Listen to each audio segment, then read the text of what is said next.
the CyberHub bunker and studio, you're tuning in to the CyberHub podcast. And now for your host and CISO, James Azar.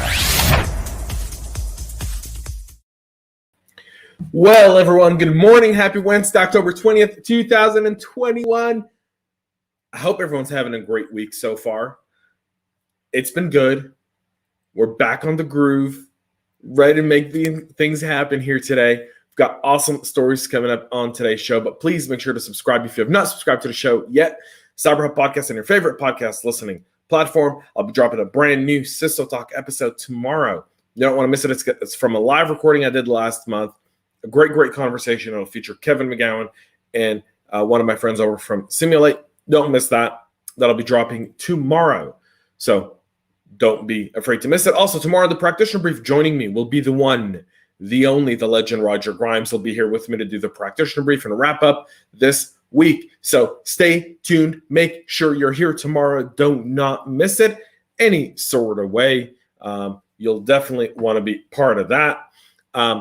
Let's give out some shout outs. Any sleep from Mr. Larry Rosen? I'm getting it, man, but I'm used to no sleep. So, it is what it is. Good morning to Marcia, and it's cafe time. Good morning to our LinkedIn user here, Mr. McQuiggan. Good morning. Good to see you too, brother. And good morning also here too. I'm missing some people here. So we've got a bunch of LinkedIn users today. So let that be what that is. All right. Before we get into today's show, shout out to KnowBe4 for their support of the show. Like I said, tomorrow, Roger Grimes will be here with me. It's going to be a great show. Anytime Roger and I get together, there's going to be some truth being spoken. So we'll do that. Jane, good morning to you. Do another day of curiosity, fear, and recovery. No curiosity, no fear, no recovery. We're going to talk about privacy a lot today, folks. I just want to kind of give you guys that heads up. I've got a few things on privacy and a personal story I'll share here in just a moment. So without further ado, let's grab our cups of coffee and enjoy that. Oh, man, David Vaughn is with us. Shady Dave. I love David. I miss you, brother. Happy Wednesday to you, Mr. David Vaughn. Coffee cup cheers, folks. All right. Let's get into the story. Here's the stories we've got today. One, Microsoft is warning of a new security flaw that's affecting Surface Pro 3 devices. It's not really a big deal. We're not going to waste a lot of time talking about this. What we do know is the CVE, which is tracked as 2021 42299er, has a CVSS score of 5.6. The issue has been codenamed TPM Carte Blanche by Google software engineer Chris Fenner, who discovered and reported the attack technique. As of writing, other Surface devices, including the Surface Pro 4 and Surface Books, have been deemed unaffected by this.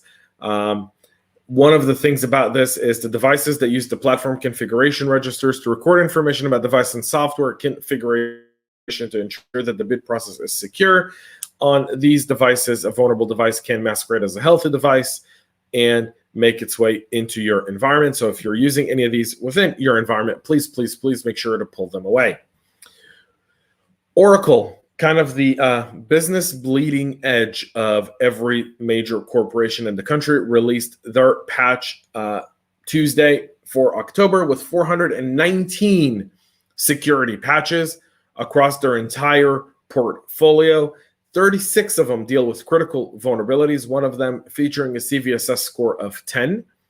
The CPU also addresses 60 vulnerabilities that feature a CVSS score of between 8 and 9 for a total of 96 critical vulnerabilities in the Oracle patch Tuesday for October.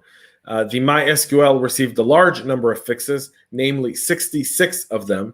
Exploitation of 10 of the addressed issues can be done remotely and without authentication. Financial services application received 44 security patches.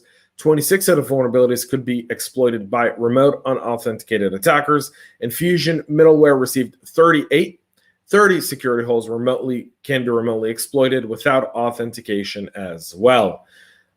So if you're using Oracle, please make sure to go in and patch because you are going to need it. Security patches were released for commerce, database, server,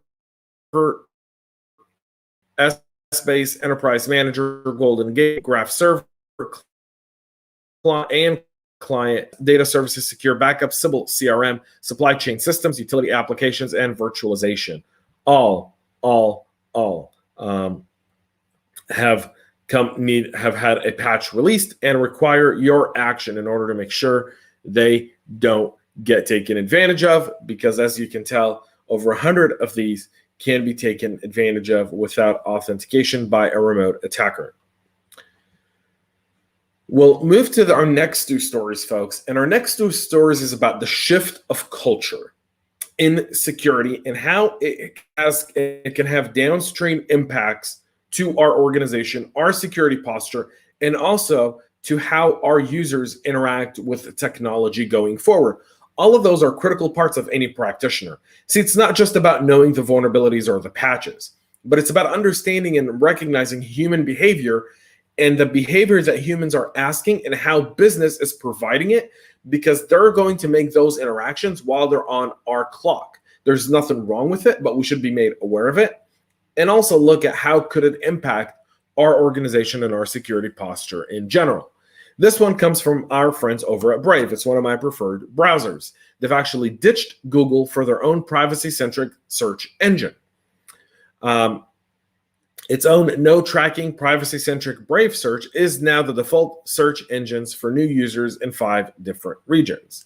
While Brave is an open-source Chromium-based browser that focuses on user privacy by automatically blocking ads, tracking scripts, and removing the privacy-invasive functions built into Chromium.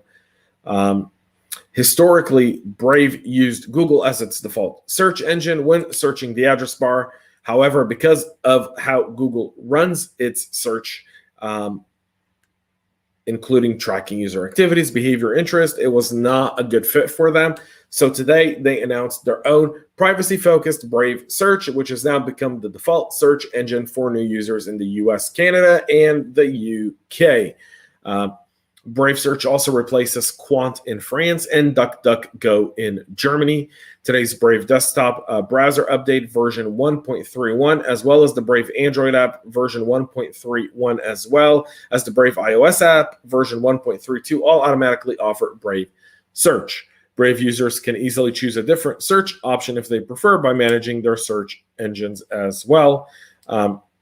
Brave says a bunch of things. One of them is no tracking or profiling of user first. There's not advertising or data industry. They're indexing their own search for answering common queries privately without any reliance on other providers. Ad-free paid search and ad-supported search. Transparency, no secret methods or algorithms to bias results, and soon community curated open ranking models to ensure diversity and prevent algorithmic biases and outright censorship.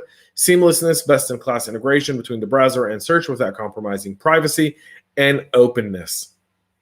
Good move by Brave. We'll see how this pans out. And it'll be very, very interesting. See how the market reacts to this one. Look, Google's facing a plethora of challenges over the last several years. The division is clearly known in our nation. I'm not going to get into that aspect of it. But this could have significant implications of how Google actually tracks business data from our business users. Keep that in mind, folks. It's going to come in handy in a little bit. Because we'll move on to our fourth and final story for this Wednesday. Microsoft, Intel, and Goldman Sachs are leading a new supply chain security initiative. The TCG is a nonprofit organization that defines and promotes open and vendor-neutral industry specification and standards for trusted computing platforms, including the widely used Trusted Platform module. The TCG has several work groups, including for cloud, embedded systems, infrastructure, IoT, mobile, PC client servers, software stack, storage, trusted network communication, TPM, and virtualized platforms. The organization this week announced a new work group focusing on supply chain security. Representatives of Microsoft, Intel, and Goldman Sachs will lead the new group, which will work on developing guidance for supply chain security standards. The new group has 2 main objectives: provisioning and recovery. TCG noted that while solutions can be costly in the short terms, our organization will pay less for them compared to the cost of resulting from a cyber attack as well. Obviously, this is talking about SolarWinds, CodeCov, and Kaseya, all of which have been supply chain attacks. Very, very, very significant. So good. This is also kind of the result of the White House Tech Summit. A lot of companies put out, we're going to invest 20, 30, 40 billion dollars in cyber. It wasn't internal also. It was a lot of it was, going down to third parties and upgrading and ensuring the supply chain is solid and good. So keep that in mind. And so that's it. But I want to share a personal story yesterday, 60 seconds. My wife and I just welcomed a beautiful little baby boy to our family. Yesterday, tomorrow, we're doing what is the Jewish custom of a covenant with God, where we do the bris for the baby boy on the 8th day. He's a week old today. Tomorrow will be his 8th day. And so we do the bris. So it's a general rule of thumb. You want to get a photographer to document the event, not the bris itself, but, the fact that he had one and, a lot of family and friends came through to, be part of his covenant with God. So my wife starts calling a bunch of different photographers, lands on this company out of California, allegedly. And these guys say, we'll definitely send you a photographer. Pricing was absolutely magnificent. I'm listening to the conversation, and then we go, well, how do we get pictures? And they go, oh, yeah, well, we store them on our servers for eternity. You send a photographer. The photographer uses your app. You then get the pictures, and then you just put them on your servers for eternity and forever. Seemed a little bit weird to me. So I decided to put on my CISO hat and start asking some significant questions. Like, one, does your organization have a chief information security officer? The answer was, oh, we don't really know. We use industry best standards. Well, that's not really what I asked. I asked if you have an information security team. Number two, where do you host my data? Where's the data being hosted? What country? Where are you registered? He tells me, well, we're based in California. I go into their privacy policy on their website while we're having the conversation, realize they're actually registered in Canada and Asia. So caught him in a lie. Be careful where your stuff goes. My wife was a minute away from having these guys send a photographer, and all of our private images would have been in their possession for perpetuity. And they could do with it what they please. They can data mine it. They can use facial recognition to pull everyone who was at this event and gather that data to sell it to do God knows what. So be very mindful of some of these apps that are coming out that are trying to make your life easier. If you're not asking these questions, you could be looking at your data being part of a breach later down the road or part of a data mining operation that you never consented to. Now, they did offer an opt-out for their sake, I will say that, but their opt-out was so complex. And this is significant. I am trying to keep my kid off of the internet for as long as humanly possible. That's why I haven't brought him on the show yet, although he's super cute and super adorable. I haven't brought him on the show. I probably won't. I'm sorry. I may do it in some private Zoom conversations we end up doing at some point, but I'm trying to keep him offline. So keep that in mind as you go forth. That's it for the Practitioner Brief today. I'll be back tomorrow with the awesome, magnificent, and legendary Roger Grimes. We'll be wrapping up this week as well as we head into the last week of Cybersecurity Awareness Month. Till then, have a great rest of your day, folks.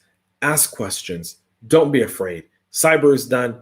It's a gang effort, right? It's a community effort. It takes more than one to get it done. But ask questions. Don't be afraid. And don't always settle, folks. Thank you so much, guys. Have a great rest of your day and stay cyber safe. Cheers.